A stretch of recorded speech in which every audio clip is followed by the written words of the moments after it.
ഇങ്ങനെ ചിദംബരത്തിന്റെ മറ്റൊരു മാജിക് കൂടി നമ്മൾ കണ്ടിരിക്കുകയാണ്.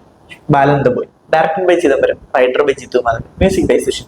ഇവർ മൂന്നുപേരോട് ചെയ്തിരിക്കുന്ന കിട്ടിലെ ഒരു ക്ലാസിക് ഐറ്റമാണ്. മലയാളത്തിന് എണ്ണം പറഞ്ഞ ക്ലാസിക്കുകളുടെ കൂട്ടത്തിൽ എടുത്തുവെക്കാൻ പറ്റിയ കിട്ടിലെ സിനിമയാണ് ബാലൻ ദ ബോയ്. ഈ സിനിമയുടെ തുടക്കത്തിൽ തന്നെ ഈ ക്യാരക്ടർ എന്താണെന്ന് നമുക്ക് നൈസായിട്ട് റിവീൽ ചെയ്ത് പോകുന്നുണ്ട്.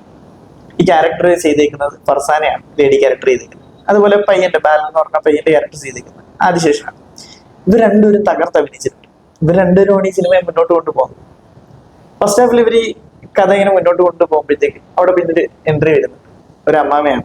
പുള്ളിക്കാരി അടിപൊളിയായിട്ട് ചെയ്തിട്ടുണ്ട്. പുള്ളിക്കാരി വരുമ്പോഴത്തേക്ക് സിനിമ മറ്റൊരു ലെയറോട് പ്രവേശിക്കുന്നുണ്ട്. അവിടെ കുറച്ച് ഡാർക്ക് ഹ്യൂമർ പരിപാടിയൊക്കെ വരുന്നുണ്ട്. എല്ലാം നന്നായിട്ട് തന്നെ തിയേറ്ററിൽ വർക്കായിട്ട്.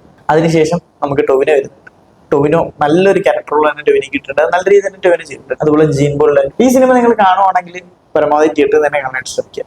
കാര്യം ഈ ക്ലാസിക്കായിട്ട് എടുത്ത് വെച്ചിരിക്കുന്ന സാധനത്തിന് നല്ലൊരു വിഷ്വൽ ട്രീറ്റ്മെന്റ് ഉണ്ട്. അത് ആസ്വദിക്കണമെങ്കിൽ നിങ്ങൾ തിയേറ്ററിൽ തന്നെ കാണാം. കൂടാതെ സുഷിന്റെ മ്യൂസിക് കൂടി ഇതിനകത്ത് ആഡ് ചെയ്യുമ്പോൾ ഒരു വേറൊരു ഫീലിലാണ് സിനിമ നമ്മളെ മുന്നോട്ട് പോകും. അപ്പൊ ധൈര്യമായിട്ട് ടിക്കറ്റ് എടുത്തോ, സിനിമ എന്തെങ്കിലും വർത്താൻ.